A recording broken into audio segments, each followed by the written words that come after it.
Et on se retrouve donc pour cette revue de presse de l'économie.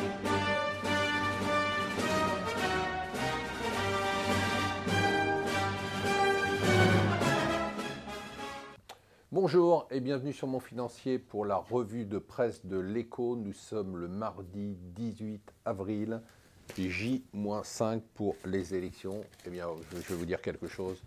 No comment. Ça continue, hein, cette ambiance de guerre de Corée, là, cette escalade verbale entre les États-Unis et la Corée du Nord.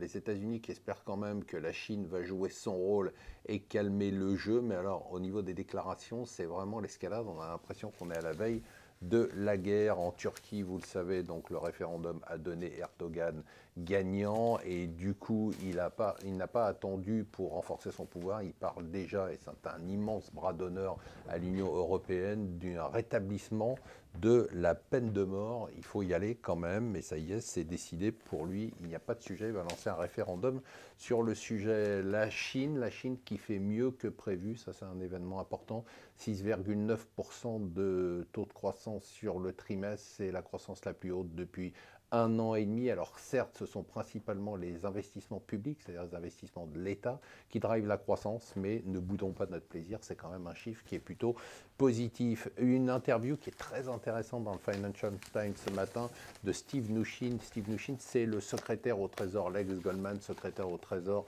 de Trump. Il nous donne des indications précieuses, d'abord sur le calendrier de la fameuse réforme fiscale. Il y aura réforme fiscale, mais pas rapidement. Ils se sont pris une tôle avec la loi sur la santé, du coup ils ne doivent pas se précipiter, ils préféreront attendre la fin de l'année, donc le marché va devoir intégrer ça puisqu'il a pris ça comme un élément très important. D'autres éléments très importants, il a tempéré aussi l'ardeur de Trump en disant il n'y aura pas de guerre d'échange.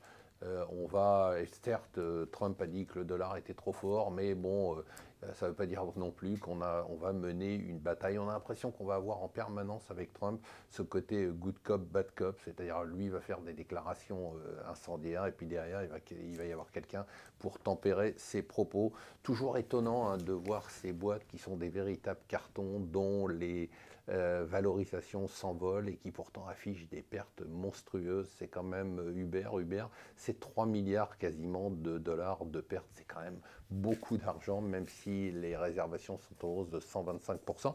Et enfin, une bonne et une mauvaise nouvelle, la part des investisseurs étrangers dans la dette française est au plus bas depuis 10 ans. Alors c'est une mauvaise nouvelle parce que ça veut dire que les investisseurs étrangers se retirent du marché, notamment du fait peut-être de l'incertitude électorale, mais aussi du rôle grandissant de la Banque Centrale Européenne. C'est une bonne nouvelle parce que ça veut dire que du coup on est moins dépendant des investisseurs étrangers. Voilà, je vous souhaite une bonne journée.